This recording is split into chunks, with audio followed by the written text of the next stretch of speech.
The crystal spires of Zephyr Prime sang their death song as another wave of devourers swept across the outer colonies. High Resonator Lyrelai stood in the sacred chamber, Her luminescent body flickering with distress as the harmonic frequencies brought news of yet another fallen world. 12 systems lost this cycle, whispered her aide, Corvain, his own glow dimming with grief. The mechanical plague consumes everything. Our ships, our people, our very essence. Lyrelai closed her eyes and felt the vibrations travel through the crystalline floor beneath her feet. Each pulse carried the screams of dying worlds, the final songs of her people as they were consumed by the relentless machines. The Devourers were unlike anything the Zephyrians had ever encountered. They did not negotiate. They did not show mercy. They simply consumed. For 3,000 years, the Zephyrian civilization had known peace. Their technology was based on harmony and resonance. Their cities were grown from living crystal that sang with the voices of the wind. Their people communicated through beautiful frequencies that could travel across star systems.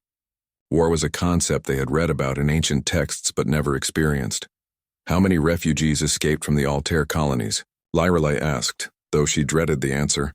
Few, Corvain replied. The Devourers have learned to jam our resonance networks. The evacuation ships could not coordinate properly. Most were caught in the feeding zones. The feeding zones. That was what they called the areas where the Devourers worked. Massive mechanical constructs would descend on a world and begin breaking down everything into base materials. Buildings, plants, people, even the atmosphere itself was processed and consumed. What remained was a dead rock, stripped of all resources and life. Lyrelai walked to the great resonance chamber at the center of the spire. The walls here were made of pure harmonic crystal, capable of amplifying thoughts and prayers across vast distances. This was where her people came to commune with the divine, to seek guidance from the cosmic forces they believed watched over all life. We must try again, she said. The old prayers, the ancient calls for help. Surely someone will hear us. Corvain's glow shifted to deep purple, a sign of doubt. High Resonator, we have sent prayers to every frequency we know. We have called out to civilizations across 100 star systems. No one answers. Those who do respond say they cannot help. Their own worlds are either too weak to fight the Devourers or already fallen. Then we must pray louder, Lyrelai said firmly.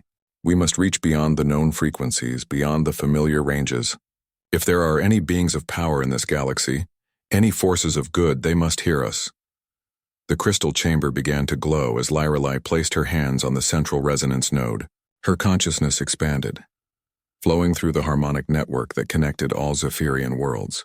She felt the terror of billions of her people, the desperation of mothers trying to protect their children, the brave last stands of defenders who knew they could not win. All of this pain and fear she gathered into her prayer. Not just words, but pure emotion translated into cosmic frequencies that would travel faster than light itself across the galaxy. Hear us, powers of light, she sang, her voice creating visible waves of energy in the crystal chamber. We are a peaceful people. We have harmed no one. We seek only to live in harmony with the universe. But death comes for us, mechanical death that knows no mercy. Send us guardians. Send us protectors. Send us angels to drive back this darkness. The prayer rippled outward, carried by the quantum resonance field that the Zephyrians had perfected over millennia. It traveled through dimensions of space that most species could not even detect, seeking any civilization advanced enough to help. Days passed. The Devourers continued their advance, consuming another 3 worlds while the Zephyrians waited for an answer. Lyrelai barely left the resonance chamber, constantly monitoring the frequencies for any sign of response. Then, on the 7th day, something came back. The signal was harsh and mechanical, unlike anything in Zephyrian experience. It cut through their delicate harmonic networks like a blade, causing crystal structures across the planet to crack from the vibration. What is that? Corvain gasped, his form flickering as the alien frequency interfered with his natural luminescence. Lyrelai struggled to interpret the message. The beings who sent it used electromagnetic radiation patterns that were crude but effective. Slowly she began to understand. They call themselves humans, she said, wonder in her voice. They received our prayer. They are coming to help. Humans? Corvain had never heard the word before. What manner of beings are they? As if in answer, more signals arrived. Technical data, fleet compositions, estimated arrival times. The humans were sending detailed military information, discussing weapon specifications and battle tactics as if war was as natural to them as breathing. Lorelei felt a chill run through her crystalline form as she processed the data. These humans had recently fought something called an AI uprising. Their own artificial intelligences had turned against them, and the war had lasted for decades. The humans had won, but the cost had been enormous. High resonator, Corvain said softly. Some of these weapon descriptions, they are designed to cause immense suffering, to destroy not just the body but the very essence of thinking beings. They are warriors, Lorelei replied, trying to convince herself as much as her aide. Warriors fight with warrior tools. Perhaps this is what we need against the Devourers. But deep in her harmonic heart, doubt began to grow. The humans sent no messages of peace, no gentle reassurances that they came in friendship. Their communications were cold and efficient, discussing kill ratios and acceptable losses as if life itself was just another resource to be managed. More data arrived. Fleet positions, tactical assessments, and something that made Lorelei's glow flicker with fear. The humans had studied the Devourer signals that leaked from her prayer and had already formed a battle plan. A plan that involved sacrificing entire star systems to create strategic advantages. They speak of burning worlds to deny them to the enemy, she whispered, of using our own people as bait. 3 days later, the first human ships arrived at the edge of Zephyrian space. They were massive angular constructs of metal and composite materials. No beauty, no harmony, just pure function designed for one purpose: destruction. Admiral Sarah Chen's face appeared on their communication screens, scarred from some ancient battle, her eyes holding the cold calculation of someone who had seen too much death. Zephyrian Command, this is Admiral Chen of the Terran Defense Fleet. We received your distress call. We're here to deal with your Devourer problem. Be advised, we do not fight clean wars. We fight to win. If you want your people to survive, you'll need to accept that. Lorelei stared at the human admiral's scarred face and realized with growing horror what her prayers had summoned. These were not the divine guardians she had hoped for. These were beings forged by war, shaped by violence, and hardened by loss. They had prayed for angels. The universe had sent them demons. But as another colony fell to the Devourers while she watched, Lorelei found herself wondering if demons might be exactly what they needed. Admiral Sarah Chen stood on the bridge of the UTS Vengeance, watching the alien world grow larger on the main screen. Zephyr Prime was beautiful in a way that made her uncomfortable. Crystal spires reached toward the sky like frozen music, and the entire planet seemed to glow with a soft, peaceful light. It reminded her too much of Earth before the AI war.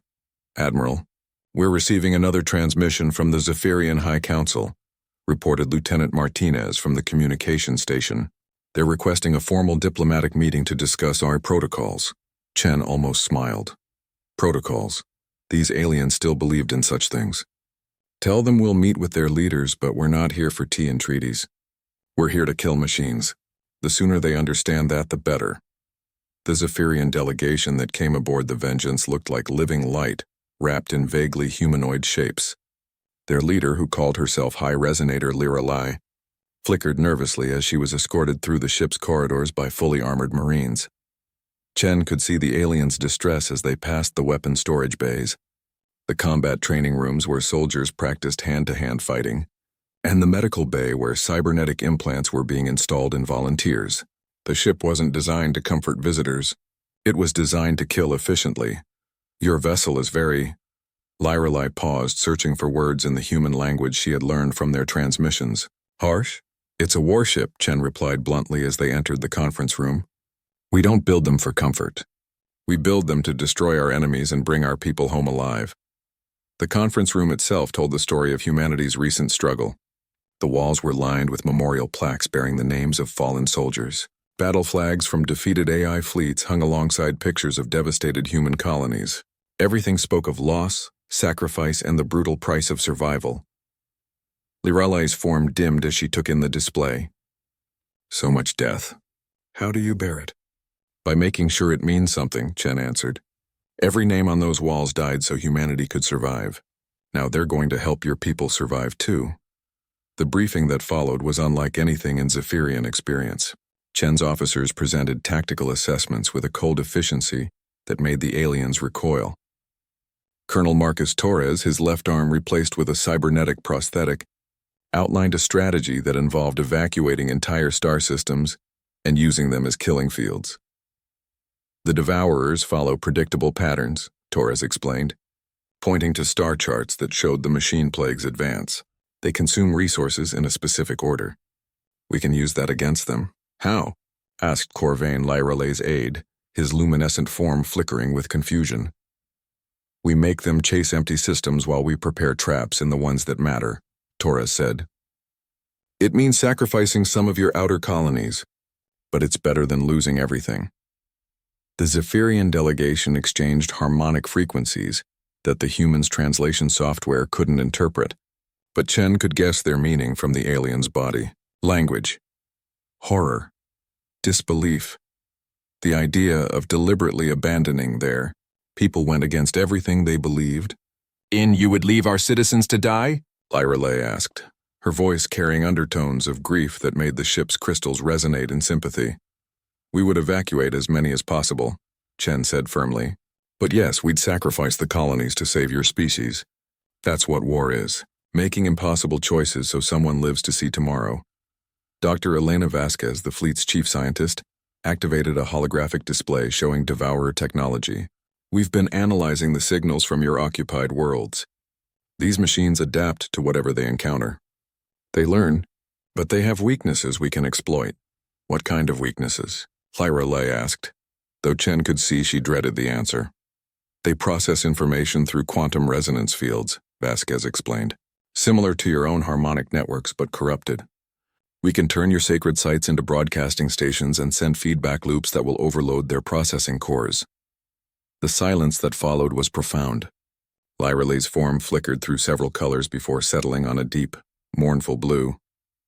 You want to corrupt our holy places, to turn our connection to the divine into a weapon. I want to kill the things that are eating your people, Vasquez replied without emotion. If that means using your churches as artillery, then yes. Chen watched the alien leader struggle with concepts that humans had learned to accept through bitter experience.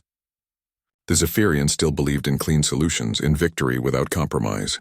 They had never faced an enemy that would use their own morality against them. Admiral Chen, Lyrale said finally, we prayed for salvation, for beings of light to drive away the darkness. But you are creatures of war, of violence and destruction. Yes, Chen agreed simply. We are, because sometimes that's what it takes to protect the innocent. But how do we know you won't become the new threat? How do we know that after you destroy the Devourers, you won't decide we're next? It was a fair question, one that Chen had asked herself during the long journey to Zephyrian space. Humanity had changed during the AI war. They had become harder, more ruthless, more willing to accept terrible costs for victory. The species that had once dreamed of peaceful exploration among the stars now built weapons that could crack planets. You don't know, Chen said honestly. You're going to have to trust us. And frankly, that might be the hardest thing I've ever asked anyone to do. Over the following days, more human ships arrived in Zephyrian space. Each one brought fresh horrors for the peaceful aliens to witness. Assault carriers launched fighters designed to ram enemy vessels. Hospital ships were equipped with neural surgery bays where captured AI cores were dissected for intelligence. Supply vessels carried weapons that could sterilize entire continents. The Zephyrians held council after council, their harmonic debates echoing through the crystal cities as they tried to decide whether their saviors were worse than their destroyers. Some argued for rejecting human help entirely. Others pointed out that the Devourers were only 3 systems away and advancing steadily. Meanwhile, human forces began implementing their strategy without waiting for alien approval. Torres led reconnaissance missions into Devourer-controlled space, his teams moving with mechanical precision as they gathered intelligence. Vasquez set up research stations in Zephyrian temples, her equipment humming with unnatural harmonics that made the aliens weep. They don't ask permission, Corvain observed as he watched human engineers modifying a sacred resonance chamber. They simply act. Because they know that hesitation kills, Lyrale replied sadly. We debate while our people die. They choose action over conscience. The first test of human tactics came when the Devourers reached the Kepler system, home to 6 billion Zephyrians. Instead of defending the planets, Human forces evacuated the population and turned the entire system into a trap. When the machine plague arrived, they found worlds laced with quantum bombs and resonance scramblers. The battle lasted 3 hours. When it was over, 17 Devourer vessels had been destroyed, but the Kepler system was uninhabitable ruins. 6 billion refugees floated in emergency shelters watching their ancestral home burn. "This is victory?" Lyreley asked as she watched the tactical reports. "This is survival," Chen replied. "The Devourers lost 17 ships. Tomorrow they'll have 17 fewer ships to throw at your remaining worlds. In war, you measure success by who's still alive at the end." As news of the Kepler battle spread through Zephyrian space, the aliens began to understand what they had summoned. These humans didn't fight to preserve. They fought to win. They would burn the galaxy to ash if it meant one more day of life for those they protected. The question was whether the Zephyrians could live with the price of that protection. Colonel Marcus Torres watched the evacuation ships lift off from Harmony Station, while his cybernetic arm calculated trajectories for the coming battle. Each vessel carried 10,000 Zephyrian refugees, their crystalline forms pressed against the windows as they watched their world prepare to die. "Charges are set, Colonel," reported Sergeant Kim over the comm. "When those machines land, they're going to get a very warm welcome." Torres nodded, though the sergeant couldn't see him from her position in the mining tunnels below. The plan was simple in its brutality. Let the Devourers think Harmony Station was defended. Let them commit forces to the attack, then detonate the fusion charges buried in the planet's core. The explosion would take out half their fleet. It would also completely destroy a world that had been home to Zephyrian civilization for over 2,000 years. "Colonel, I'm receiving a transmission from the Zephyrian Council," his communications officer announced. "High Resonator Lyreley is asking for a delay. She says there are still cultural artifacts in the deep vaults that haven't been evacuated." "Tell her no," Torres replied without hesitation. "The Devourers will be here in 6 hours. Every minute we wait costs lives." Through his neural link, Torres could access the tactical network that connected all human forces in the system. Dr. Vasquez was 3 systems away, turning the sacred temple of eternal harmony into a weapons array. Admiral Chen was positioning her fleet for the retreat that would follow the planet's destruction. Everything was coordinated, efficient, deadly. It was also wrong in ways that Torres tried not to think about. Before the AI war, he had been an archaeologist. He had spent his life preserving human history, carefully excavating sites and protecting artifacts from time and neglect. Now he was setting charges to obliterate the cultural heritage of an entire species. "Sir," Sergeant Kim's voice crackled over the comm. "I'm in Vault 7. There are things here. Art, music crystallized into physical form, poetry that you can touch. Some of this stuff is older than human civilization." "I know," Torres said quietly. "Set the charges anyway." The hardest part wasn't the destruction itself. It was watching the Zephyrians understand what humans were truly capable of. They had initially seen humanity as crude but well-meaning allies. Now they were beginning to realize that their saviors were something far more dangerous. Lyreley's latest message had been filled with harmonic frequencies that conveyed concepts human language couldn't express. Grief for what was being lost, fear of what her people were becoming, and underneath it all, a growing horror at the cost of survival. Dr. Elena Vasquez felt that same horror as she worked in the Temple of Eternal Harmony, installing resonance amplifiers where prayers had once been offered. The Zephyrians had built this place as a bridge between the physical and spiritual worlds. She was turning it into a broadcasting station for death. "The harmonic matrices are online," reported her assistant, Lieutenant Patel. "We can generate feedback pulses strong enough to overload Devourer processing cores at a range of 12 light-years. "What about the side effects?" Vasquez asked, though she already knew the answer. "Any Zephyrian within the broadcast zone will experience severe neural disruption, possibly permanent damage to their harmonic abilities." Vasquez closed her eyes and tried to remember why she had become a scientist. To explore, to discover, to expand the boundaries of knowledge, not to corrupt the most sacred sites of an alien species and turn their own biology against them. But the Devourers didn't care about her moral qualms. They would consume the Zephyrians whether she helped or not. At least this way some would survive. The temple's main chamber was a masterpiece of crystal architecture. each surface designed to amplify and purify the harmonic frequencies that Zephyrians used for communication and prayer. Vasquez's equipment looked obscene in that beautiful space, angular metal devices crackling with artificial energy.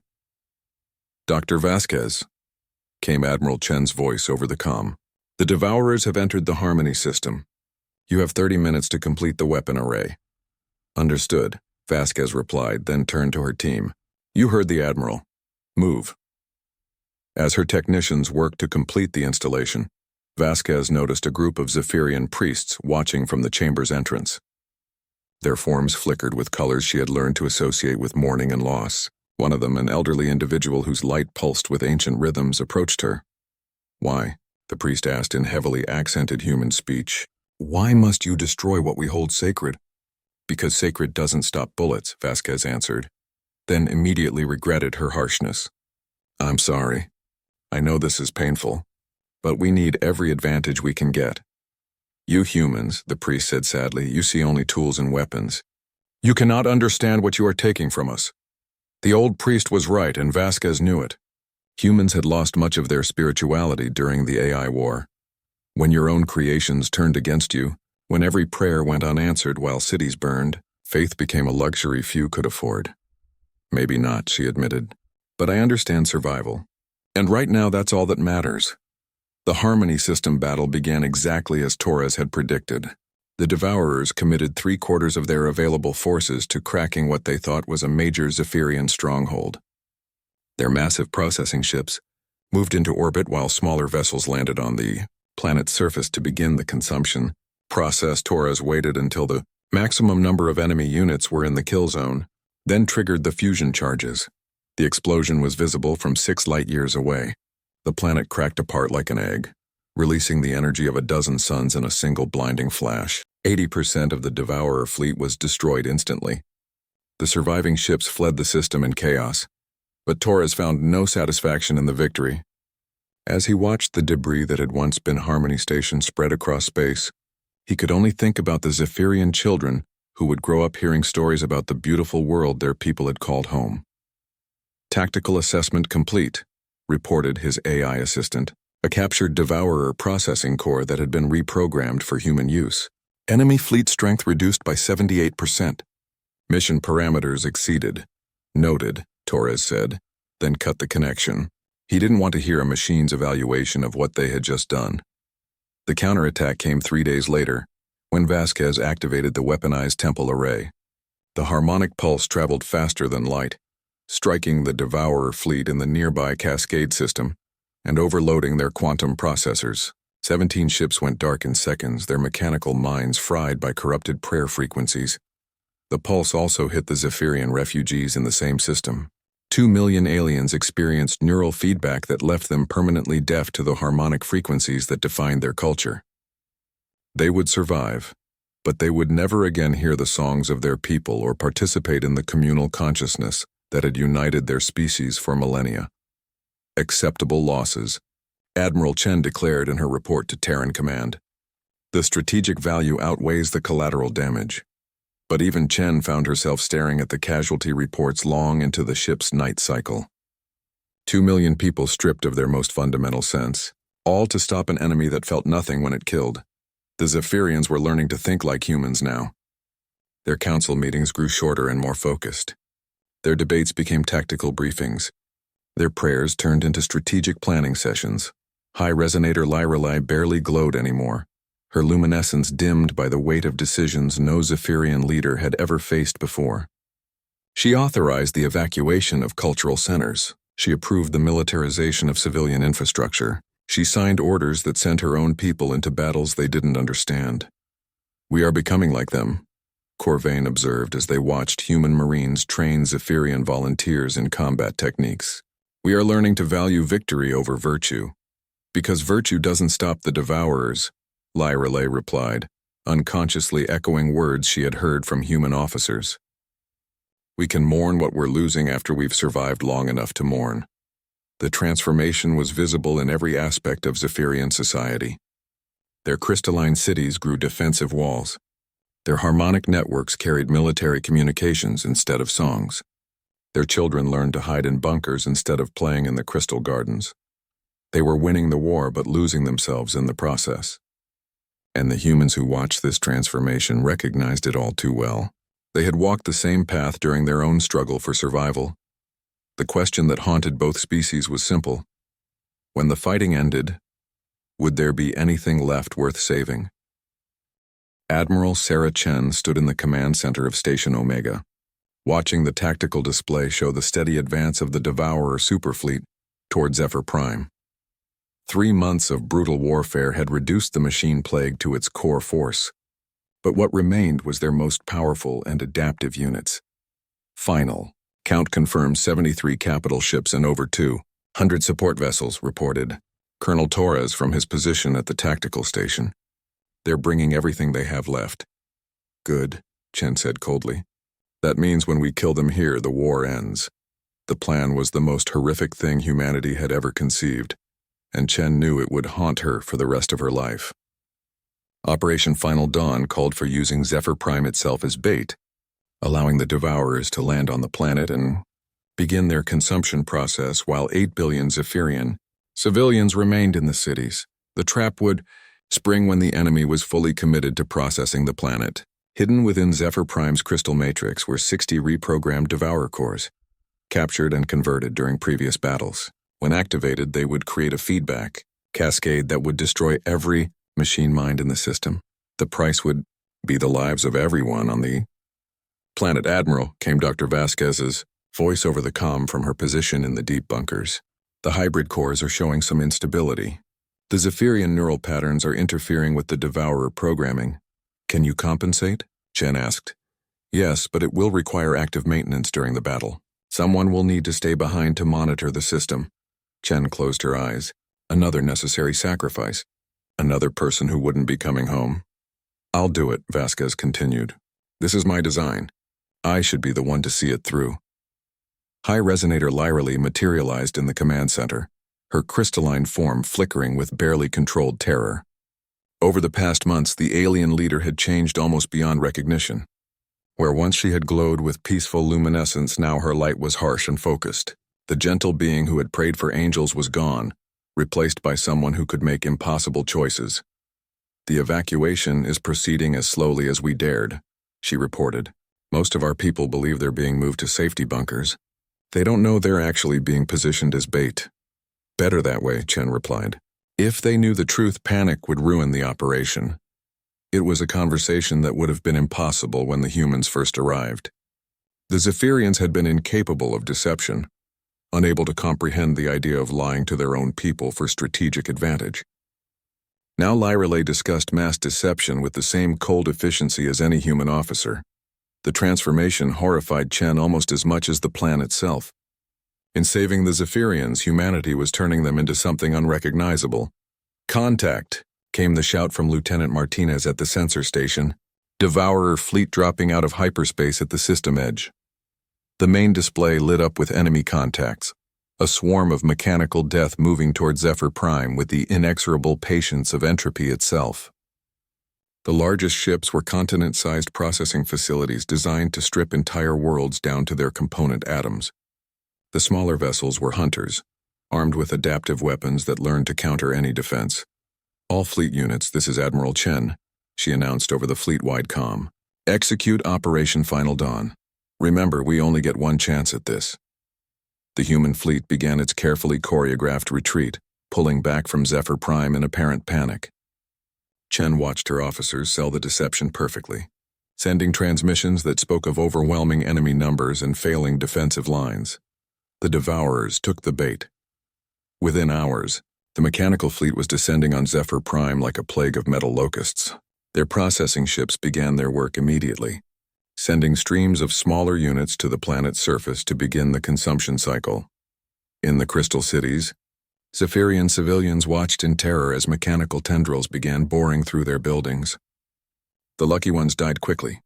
The others were processed alive, their bodies broken down into raw materials while their consciousness faded, reading massive neural activity from the planetary surface, Torres reported, his voice carefully controlled.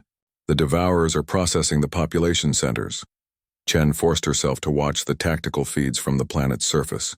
Streets filled with screaming aliens as machines systematically harvested them.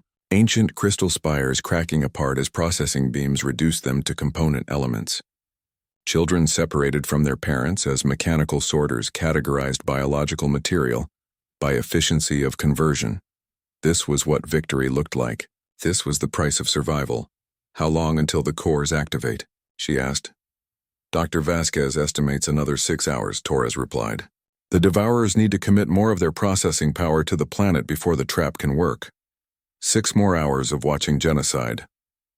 6 more hours of listening to alien screams over the communication channels. 6 more hours of pretending this was acceptable, because the alternative was extinction. Deep beneath Zephyr Prime's surface, Elena Vasquez worked frantically to maintain the hybrid core array.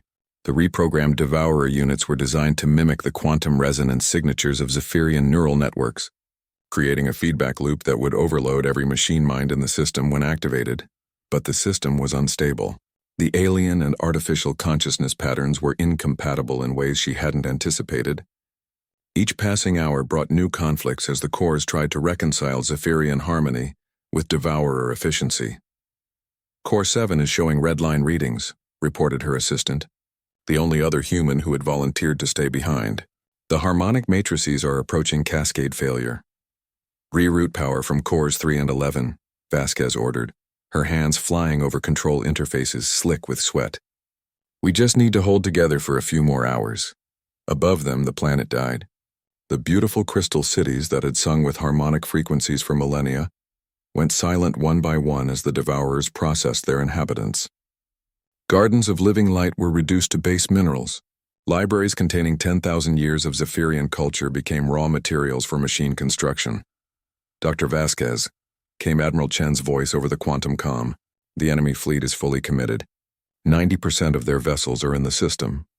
Are you ready? Vasquez looked at the core array. 60 captured machine minds bound together by corrupted prayer frequencies and held in check by alien neural patterns. It was an abomination that violated everything she had once believed about the sanctity of consciousness. As ready as I'll ever be, she replied. On my mark, Chen said from her position light years away. 3, 2, 1, mark. Vasquez activated the array. The effect was instantaneous. 60 Devourer cores programmed with the deepest harmonics of Zephyrian consciousness began broadcasting a signal that no machine mind could resist or filter. The quantum resonance cascaded through the enemy fleet like a virus, overloading every processor and circuit. Ships that had terrorized the galaxy for decades went dark in seconds. Processing facilities that could devour planets became drifting hulks. Millions of mechanical minds experienced something impossible for their kind.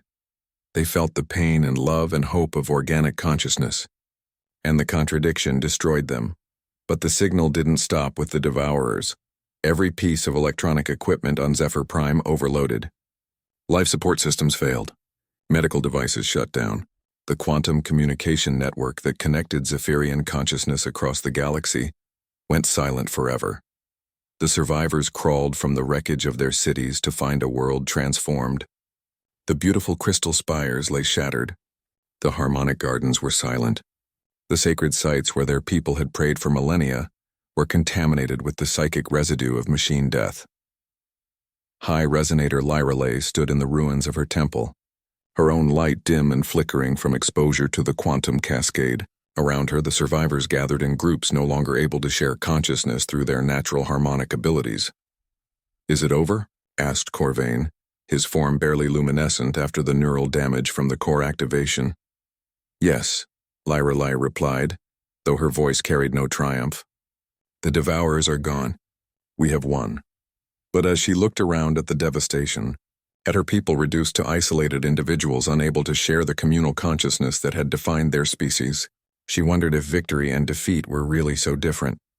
Above the planet, Admiral Chen watched the last Devourer ship go dark. The galaxy was safe. The machine plague was ended.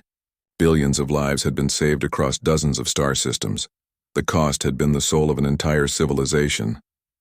All fleet units, this is Admiral Chen, she announced. The enemy is eliminated. Begin search and rescue operations. As human ships moved to help the survivors, Chen found herself thinking about the prayer that had started it all. The Zephyrians had called for angels to save them from darkness. Instead, they had received demons who were very good at their job. 2 years after the Battle of Zephyr Prime, Admiral Sarah Chen stood in what had once been the most beautiful city in the galaxy. The crystal spires that had sung with harmonic frequencies were now silent monuments to a civilization that no longer existed in its original form. Around her, construction crews worked to rebuild the Zephyrian capital, but the new buildings were different. They were functional rather than beautiful, designed for protection rather than harmony. The Zephyrians who supervised the work moved with purpose instead of grace, their natural luminescence dimmed by neural damage from the quantum cascade. The integration protocols are working better than expected, reported Colonel Torres, his cybernetic arm whirring softly as he consulted his datapad. The joint defense stations should be operational within 6 months. Chen nodded, watching a group of young Zephyrians learning human combat techniques from her Marines. The children adapted quickly, their flexible forms allowing them to master fighting styles that would have taken humans years to learn. But something essential was missing from their movements, the flowing grace that had once characterized their species. Admiral Chen came a familiar harmonic frequency, translated into human speech by the new communication devices. High resonator Lyrelai approached, her crystalline form scarred from the final battle but still recognizably the leader Chen had first met. High resonator, Chen replied formally. Though both women knew their relationship had moved far beyond diplomatic courtesy, they were bound together by the terrible choices they had made and the prices they had paid. The Outer Council has reached a decision about the Kepler Memorial, Lyrelai said. They want to proceed with your suggestion. Chen felt a familiar weight in her chest. The Kepler Memorial was her idea, a monument to the 6 billion Zephyrians who had been displaced when humanity destroyed their home system. But the form the memorial would take was uniquely human in its brutal honesty. Instead of a beautiful crystal garden or harmonic shrine, the memorial would be a simple list of names carved into black stone. No poetry, no music, no attempt to make the loss seem noble or meaningful, just the stark recognition that these people had died for strategic advantage. The families are ready? Chen asked. As ready as they can be, Lyrelai replied. Many still struggle to understand why their loved ones had to die for others to live. It's not a concept that comes naturally to us. It was one of the fundamental differences between their species that the war had highlighted. Humans had learned to accept necessary sacrifice through generations of conflict.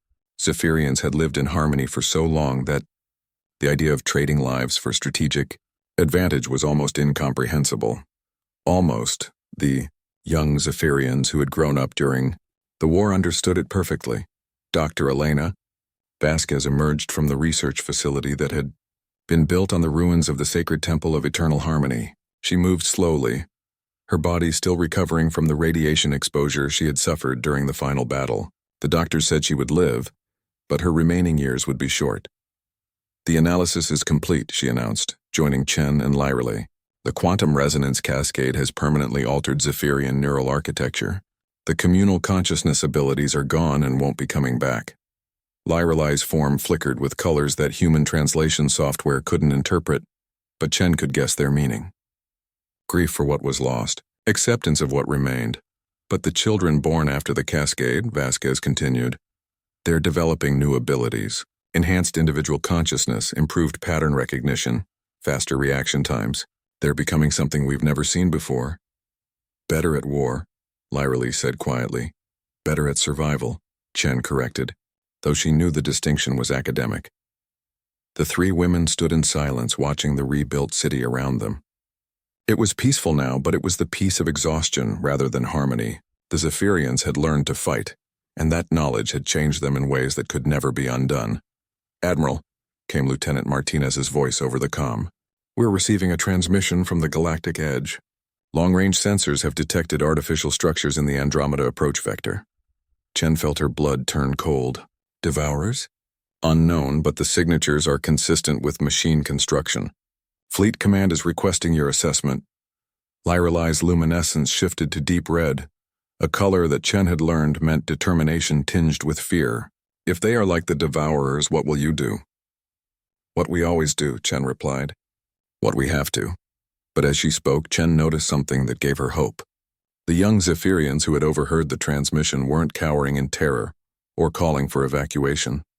They were asking about ship assignments and weapon specifications.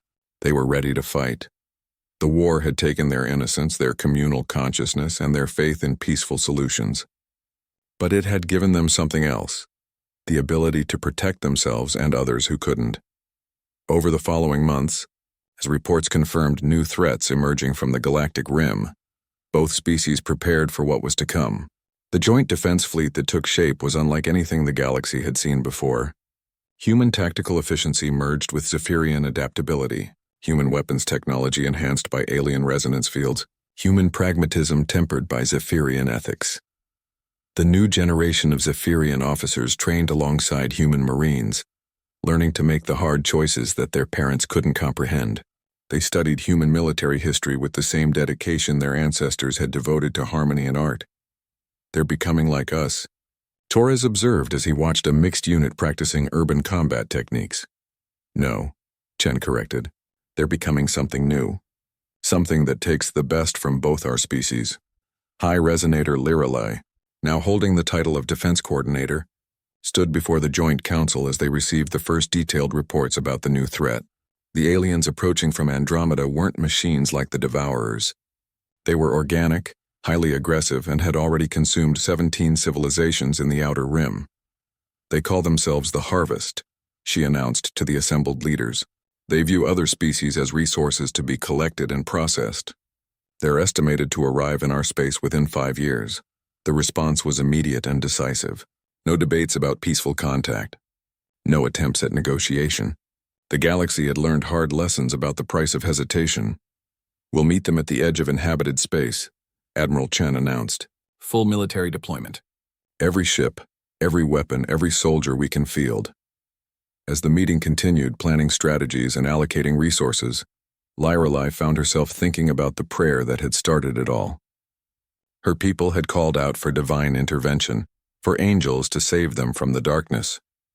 Instead, they had received demons who taught them to fight their own battles. The irony wasn't lost on her. In trying to save her people's innocence, she had destroyed it. In preserving their bodies, she had transformed their souls. The Zephyrians who would face the harvest wouldn't be the peaceful beings who had built crystal cities and sung harmonic prayers. They would be something harder, something more dangerous, something capable of protecting not just themselves, but other species who still believed in peaceful solutions. As the council session ended and the leaders dispersed to their various commands, Chen found herself alone with Lirelai in the memorial garden. The black stone monument bore the names of all who had died in the Devourer War, human and Zephyrian alike. Do you ever regret it? Lirelai asked. What we became? Chen considered the question carefully. Around them, the city hummed with activity as both species prepared for war. Children who should have been playing in crystal gardens were learning to use weapons. Artists who should have been creating beauty were designing more efficient ways to kill. I regret that it was necessary, she said finally, but I don't regret that we did it, because somewhere out there, other species are going to face the same choice your people did, and when they pray for salvation, we'll be ready to answer. With steel and fire, Lirelai added. With steel and fire, Chen agreed. In the distance, the first ships of the Joint Defense Fleet began their deployment to the Galactic Rim. They carried weapons that could crack worlds and crews trained in the hardest school in the universe. They were the answer to prayers that hadn't been spoken yet, the response to desperate calls that would echo across the stars. The galaxy had prayed for angels. It had received demons, and perhaps in the end, that was exactly what it needed. As the ships disappeared into hyperspace, carrying their cargo of necessary violence to meet the approaching storm, one truth echoed through the quantum resonance fields that still connected the scattered remnants of Zephyrian consciousness. Sometimes salvation comes with fangs and claws. Sometimes the light arrives wrapped in darkness. And sometimes the greatest mercy is the willingness to become something terrible so that others don't have to. The prayers had been answered. The demons were on their way, and the galaxy would survive.